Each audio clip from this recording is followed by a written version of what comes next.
ಬರ್ತದೆ. 9 ಅಂತಂದ್ರೆ ಅದು ಪರಿಪೂರ್ಣತೆಯ ಸಂಕೇತ ಅಂತ ಅನ್ನುವಂಥದ್ದು.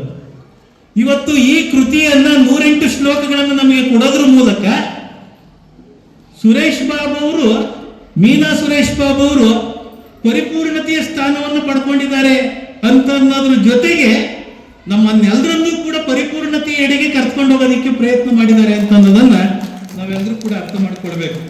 108 ಅಂತಂದ್ರೆ 8 + 100 ಅಷ್ಟೋತ್ತರ ಶತ. ನಾವು ದೇವರನ್ನ 108 ಬಾರಿ ಜಪ ಮಾಡಬೇಕು ಅಂತ ಹೇಳ್ತೇವೆ. ಹಾಗಾಗಿ 108 ಶ್ಲೋಕಗಳನ್ನ ನೀವು ಜೀವನದಲ್ಲಿ ಇದರಲ್ಲಿರ್ತಕ್ಕಂಥ 108 ಶ್ಲೋಕಗಳನ್ನ 108 ಬಾರಿ, ಒಂದೊಂದನ್ನು 108 ಬಾರಿ ಅರ್ಥಪೂರ್ಣವಾಗಿ ಅರ್ಥವನ್ನ ಅರಿತು ಶ್ಲೋಕವನ್ನ ನೀವು ಪಠನ ಮಾಡಿದ್ರೆ ಎಲ್ಲರ ಜೀವನ ಸಾರ್ಥಕ ಆಯಿತು ಅಂತನ್ನುವಂಥ ಭಾವನೆ ನಮ್ಮದಾಗಬೇಕು. 108 ಅಂತಕ್ಕಂಥದ್ದನ್ನ ನಾವು ಅರ್ಥ ಮಾಡ್ಕೊಳ್ಬೇಕಾದ್ರೆ ಯಾರು ಇಂದ್ರಿಯಗಳನ್ನ ಗೆದ್ದವರು, ಅರಿಷಡ್ವರ್ಗಗಳನ್ನ ಅರ್ಥ ಮಾಡ್ಕೊಂಡು ಹತೋಟಿಯಲ್ಲಿ ಇಟ್ಕೊಂಡಿರ್ತಕ್ಕಂಥವ್ರು ಯಾರು ಇರ್ತಾರೋ ಅವರು 108ರ ಅರ್ಥವನ್ನು ಪಡ್ಕೊಂಡಿರ್ತಾರೆ ಅಂತಂದು ಹಿರಿಯರು ಹೇಳುವಂತಹ ಮಾತು. ವೈಜ್ಞಾನಿಕವಾಗಿಯೂ ಕೂಡ 108ಕ್ಕೆ ಬಹಳ ಅರ್ಥ ಇದೆ. ಸೂರ್ಯನ ವ್ಯಾಸವು ಭೂಮಿಯ ವ್ಯಾಸಕ್ಕಿಂತ 108 ಪಟ್ಟು ಹೆಚ್ಚು ಅಂತಂದು ಹೇಳ್ತಾರೆ. ಭೂಮಿ ಮತ್ತು ಸೂರ್ಯಕ್ಕೆ ಇರುವಂತಹ ದೂರವನ್ನ ಹೇಳ್ಬೇಕಾದ್ರೆ ಭೂಮಿಯ ವ್ಯಾಸದ 100 ಪಟ್ಟು, ಸೂರ್ಯನ ವ್ಯಾಸದ 100 ಪಟ್ಟು ಅಂತರ ಇರುವಂತದ್ದು. ಹಾಗಾಗಿ ವೈಜ್ಞಾನಿಕವಾಗಿ, ಆಧ್ಯಾತ್ಮಿಕವಾಗಿ ಮತ್ತು ಧಾರ್ಮಿಕವಾಗಿ ಈ 108ಕ್ಕೆ ಹೆಚ್ಚು ಅರ್ಥ ಇರೋದ್ರಿಂದ ನಮ್ಮ ಮೀನಕ್ನವರು 108 ಶ್ಲೋಕಗಳನ್ನ ಕೊಟ್ಟು 108 ಬಾರಿ ಪಠಣೆ ಮಾಡಿ ಅಂತಂದು ಹೇಳಿರ್ತಕ್ಕಂಥದ್ದು ಬಹಳ ಅರ್ಥಪೂರ್ಣವಾಗಿದೆ ಅಂತಂದು ನಾವು ಭಾವಿಸ್ಕೊಳ್ಬೇಕು. 1 + 0 + 8 9. 9ರ ಜೊತೆ ಯಾವುದನ್ನು ಗುಣಿಸಿದ್ರು ಕೂಡ ಆ ಅಂಕಿಗಳನ್ನು ಕೂಡಿದ್ರೆ ಮತ್ತೆ 9 ಬರ್ತದೆ. 9 1 9, 9 2 18, 1 + 8 9, 9 3 27, 2 + 7 9. ನೋಡಿ, ಇಷ್ಟು ಶ್ರೇಷ್ಠವಾಗಿರುವಂತಹ ಈ ಸಂಖ್ಯೆಗೆ ಅರ್ಥವನ್ನು ಕೊಟ್ಟು ಶ್ಲೋಕಗಳನ್ನ ನಮಗೆ ಪುಸ್ತಕದ ರೂಪದಲ್ಲಿ ನಮ್ಮ ಮೀನಾ ಕುಮಾರಿ ಅವರು ಕೊಟ್ಟಿರುವಂತದ್ದು. ಕೇವಲ ಶ್ಲೋಕಗಳನ್ನ ಪಠಣ ಮಾಡಿದ್ರೆ ಸಾಲದು ಅಂತ ಅರ್ಥ ಮಾಡಿಕೊಂಡು ನಮಗೆ ಅದರ ಸ್ವಲ್ಪ ಅರ್ಥವನ್ನು ಮತ್ತೆ ಅದರ ಹಿನ್ನೆಲೆಯನ್ನು ಕಥಾರೂಪದಲ್ಲಿ ಪುಸ್ತಕದಲ್ಲಿ ಇಟ್ಟಿರ್ತಕ್ಕಂಥದ್ದು ಈ ಪುಸ್ತಕದ ವೈಶಿಷ್ಟ್ಯ ಅಂತಂದು ನಾವು ಭಾವಿಸ್ಕೊಳ್ಬೇಕು. ಅದರ ಜೊತೆಗೆ ಒಂದು ಯಾವುದಾದ್ರೂ ಶ್ಲೋಕವನ್ನು ಪಠಣ ಮಾಡುವಂತ ಸಂದರ್ಭದಲ್ಲಿ ಪಠಣ ಮಾಡುವಂತಹ ರೀತಿ ನಿಮಗೆ ಗೊತ್ತಾಗ್ಲಿಲ್ಲ, ಅರ್ಥ ಗೊತ್ತಾಗ್ಲಿಲ್ಲ, ನೇರವಾಗಿ ನಾವು ಪಠಣ ಮಾಡಿರ್ತಕ್ಕಂಥದ್ದು, ಅರ್ಥ ಹೇಳಿರ್ತಕ್ಕಂಥದ್ದು ನಮ್ಮ ಮಕ್ಕಳು ಪಠಣ ಮಾಡಿರೋ ರೀತಿಯನ್ನು ನೋಡಿ ಅಂತಂದು ಆ ಯೂಟ್ಯೂಬ್ ಚಾನಲ್ಗೆ ನೇರವಾಗಿ ಹೋಗೋ ರೀತಿ ಆ ಶ್ಲೋಕದ ಪಕ್ಕದಲ್ಲಿ ಒಂದು QR ಕೋಡ್ ಅನ್ನು ಕೊಟ್ಟು ಸ್ಕ್ಯಾನ್ ಮಾಡ್ಕೊಳ್ಳೋದಕ್ಕೆ ಅವಕಾಶ ಮಾಡಿಕೊಟ್ಟಿರ್ತಕ್ಕಂಥದ್ದು ಇವತ್ತು ತಂತ್ರಜ್ಞಾನವನ್ನ ಪುಸ್ತಕಕ್ಕೂ ಅಳವಡಿಸ್ಕೊಳ್ಳೋದಕ್ಕೆ ಸಾಧ್ಯ ಇದೆ ಅಂತಕ್ಕಂಥದ್ದನ್ನು ನಮ್ಮ ಮೀನಾ ಕುಮಾರಿ ಸುರೇಶ್ ಅವರು ನಮಗೆ ಹೇಳಿಕೊಟ್ಟಿರುವಂಥದ್ದು. ಇದು ಕೇವಲ ಒಂದು ಪುಸ್ತಕ ಅಲ್ಲ, ಅದು ನೋಡುವ ಮತ್ತು ಅನುಭವಾತ್ಮಕವಾದಂತಹ ಕಲಾಕೃತಿ ಆಗಿದೆ ಅಂತಕ್ಕಂಥದ್ದನ್ನ ತಾವು ಈ ಪುಸ್ತಕವನ್ನು ಕೈ ಹಿಡಿದು ನೋಡಿದ ನಂತರ ನಿಮಗೆ ಗೊತ್ತಾಗ್ತದೆ. ಒಂದು ಅದ್ಭುತವಾಗಿರುವಂತಹ ಒಂದು ಕಲಾಚಿತ್ರವನ್ನ ಪ್ರತಿಯೊಂದು ಶ್ಲೋಕಕ್ಕೂ ಕೂಡ ಒಂದೊಂದು ಅದರ ಅರ್ಥವನ್ನ ಸಂಪೂರ್ಣವಾಗಿ ಹೇಳೋ ರೀತಿ ಆ ಶ್ಲೋಕದ ಪಕ್ಕದಲ್ಲೇ ಒಂದೊಂದು ಚಿತ್ರವನ್ನ ಕೊಟ್ಟಿದ್ದಾರೆ. ಆ ಚಿತ್ರ ನೋಡಿದ್ರೆ ಸಾಕು, ಗುರುದೇವ ಮಹಾದೇವ, ಗುರುದೇವ ಸದಾಶಿವ, ಗುರು ಸಾಕ್ಷಾತ್ ಪರಬ್ರಹ್ಮ, ತಸ್ಮೈ ಶ್ರೀ ಗುರುವೇ ನಮಃ ಆ ಶ್ಲೋಕ ನಮಗೆ ಗೊತ್ತಾಗಿಬಿಡ್ತದೆ. ಅದಕ್ಕೆ ಬೇಕಾಗಿರುವಂತಹ ಒಂದು ಪ್ರಾಸಂಗಿಕವಾದಂತಹ ಒಂದು ಕಲಾತ್ಮಕ ವರ್ಣರಂಜಿತ ಚಿತ್ರವನ್ನ ಆ ಪುಸ್ತಕದಲ್ಲಿ ಆ ಶ್ಲೋಕದ ಪಕ್ಕದಲ್ಲೇ ಕೊಟ್ಟಿರುವಂಥದ್ದು. ಎಡಭಾಗದಲ್ಲಿ ಕನ್ನಡದಲ್ಲಿ ಶ್ಲೋಕವನ್ನು ಕೊಟ್ಟರೆ, ಬಲಭಾಗದಲ್ಲಿ ಇಂಗ್ಲಿಷ್ ನಲ್ಲಿ ಶ್ಲೋಕವನ್ನು ಕೊಟ್ಟಿದ್ದಾರೆ.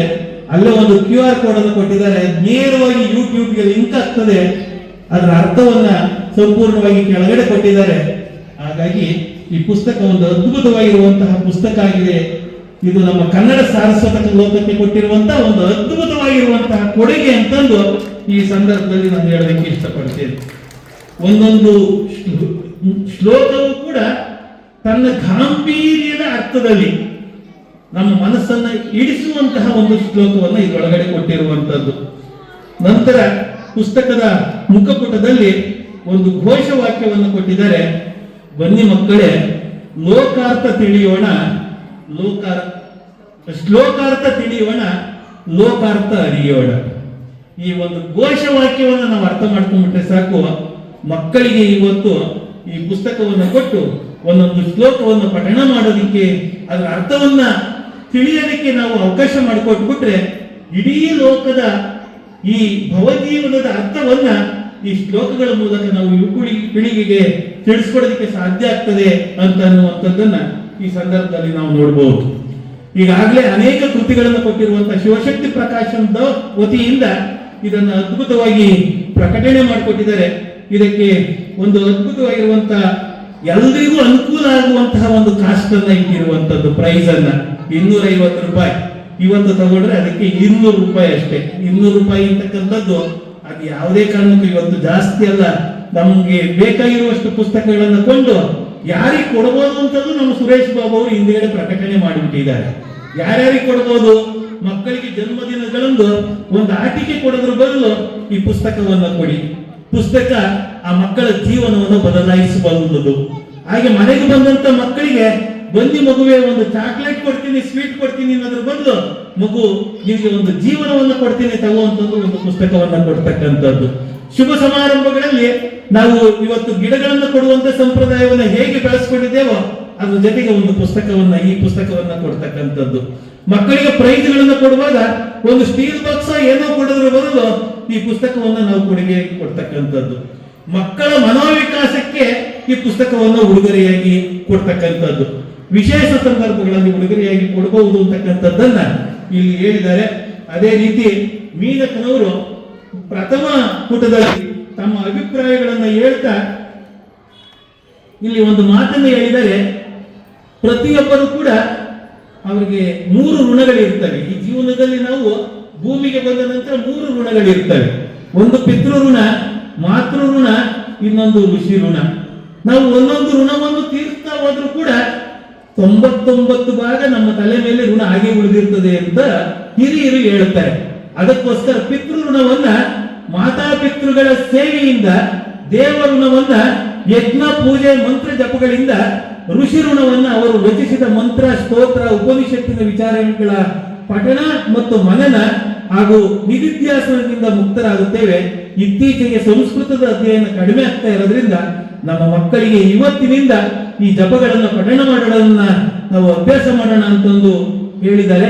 ಹಾಗೆ ಸುರೇಶ್ ಬಾಬು ಅವರು ಪ್ರಕಾಶಕರ ನುಡಿಯಲ್ಲಿ ತಮ್ಮನ್ನು ಪರಿಚಯ ಮಾಡಿಕೊಂಡು ಈ ಕೃತಿಯ ಬಗ್ಗೆ ಹೇಳಿದ್ದಾರೆ.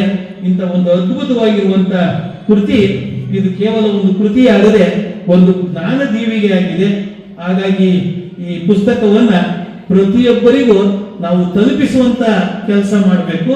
ಪ್ರತಿಯೊಬ್ಬರು ಕೊಂಡು ಇದನ್ನು ಮನೆಯಲ್ಲಿ ಇಟ್ಕೊಂಡು ಮಕ್ಕಳಿಗೆ ಪಠಣ ಮಾಡುವಂತ ರೀತಿಯಲ್ಲಿ ನಾವೆಲ್ಲ ಕೂಡ ಪುಸ್ತಕಗಳನ್ನು ಕೊಳ್ಳುವಂತದಾಗಿ, ಆ ಮೂಲಕ ನಾವು ಕೃತಿಕಾರರನ್ನ ಮೀನಕುಮಾರಿ ಅವರನ್ನ ಪ್ರೋತ್ಸಾಹಿಸುವಂತಾಗ್ಲಿ.